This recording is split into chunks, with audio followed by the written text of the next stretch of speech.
Magandang hapon sa ating lahat mga kainiting TV, mga ka-Awaken Earth, mga kababayan. Narito na ang ating latest weather update or rainfall advisory para ngayong hapon, February 1, 2025. Ito po'y para sa Mindanao, Visayas at Southern Luzon. Napaulat po natin kaninang umaga sa ating weather update ng alas 8 na posible po may papasok na kumpulang kaulapan sa Eastern Mindanao at Eastern Visayas or Southern Luzon. Ito po ang latest update.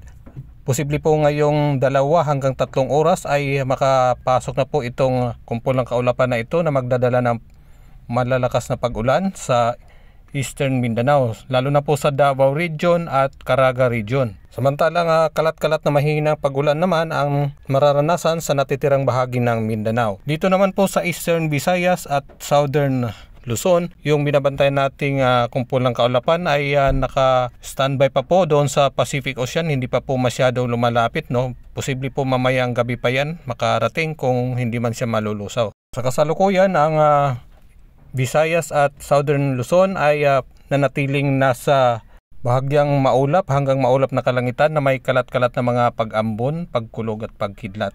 Pakishare na lang po.